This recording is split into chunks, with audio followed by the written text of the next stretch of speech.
Sen hane olan mülküne hal eylemek olmadı. Kavbela mülkünü yada cem eylemek o tedariki. Sen yadi ecel gelse mecel eylemek olmaz. Nadan ile eyleşmek edip aklı yaktar.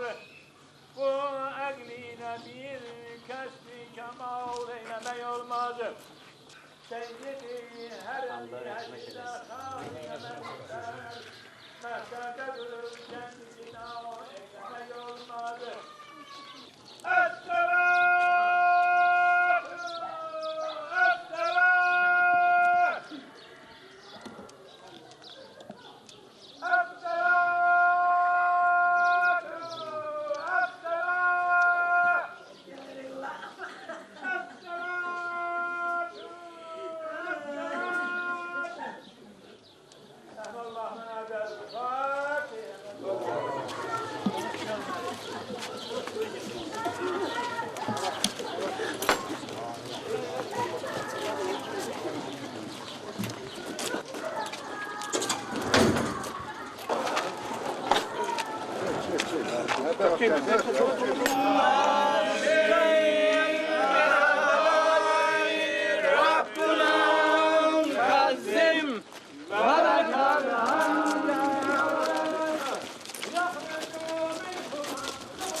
اللهم غفر للمؤمنين والمؤمنات والمسلمين والمسلمات الأحياء منهم والأموات.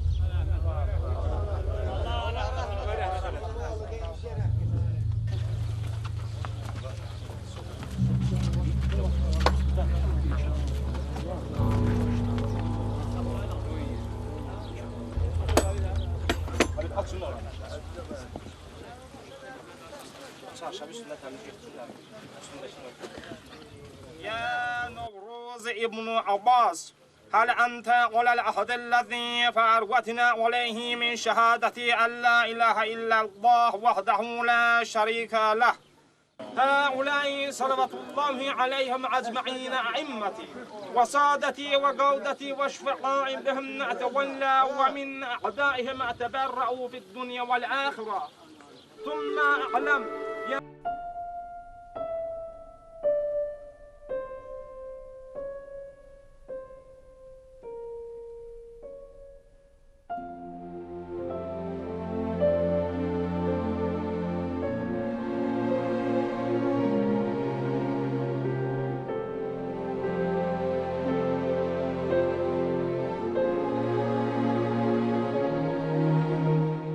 Əlinin adı ilə Azərbaycanda, o cümlədən Abşeron yarımadasında yerlər çoxdur. Məsələn, Buzovnada Əli ayağı var.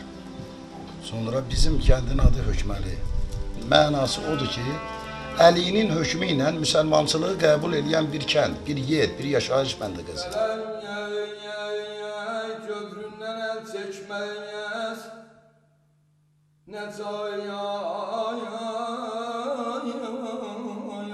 təndən kənar olmaz. Yanar duzəqdən ar əhliyə.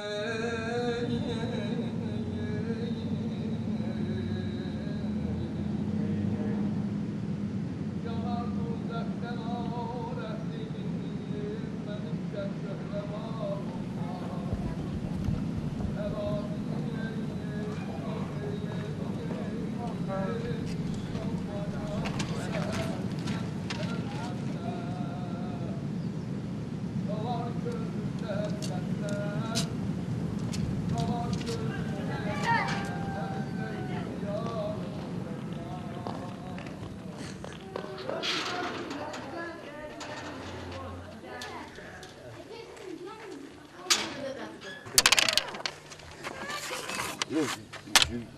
Mon père, Camille. Ən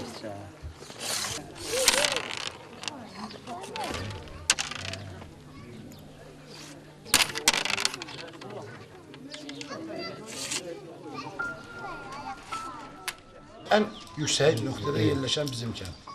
Elə bu kəndin relyefini götürsək ya, əgər kənardan da baxsaq, bu bir növ tərəkəmələrin yaşayışı üçün çox əlverişli şəraiti var. Maldarlıq necə var, qədimdən o cürdə də var. Yəni bizim bu saat qəsəbədə elə bir ev, bəlkə ola bilər ki 700-800-ə yaxın təsərrüfat var. Ola bilər onun içərisində 5-3 təsərrüfatda Qaraman bir işlə məşğul olub da. Bu indi bizim kənddə keçmişdə deyək ki, bir 300 il bundan, 200 il bundan əvvəl onda istifadə yox idi. Onda giladı ilə istifadə edirdilər, yəni paltar yuyurdular. Dava tutuyor, otur üstünde, onun üstünde. O böyle yapardı, 5 saat çekmirdi. Ucunda dəvənin boynuna ənni qıyış ilə bağlayırdılar. 5-3 dəvənin boynuna. Bunlar gedəndə elə fikir verirdi, elə xalis çağırca çalırdı. Muğamat çalırdı. Bu dəvəsilər də ondan həzz alıb. Dəvələr də ondan həzz alırdı. Heç yorulmurdular.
Balaca qız görəndə onu deyirik ki, gələcəyi qadındır.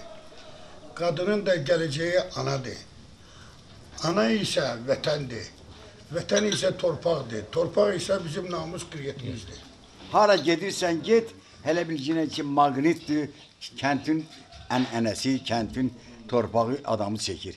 Biz burada həyata gəlmişik, qədəm atmışıq, buradan da öz həyatımızı dəyişəcəyik. Yəni, heç bir şeyə biz bu kəndimizin dəyişməyəcəyik.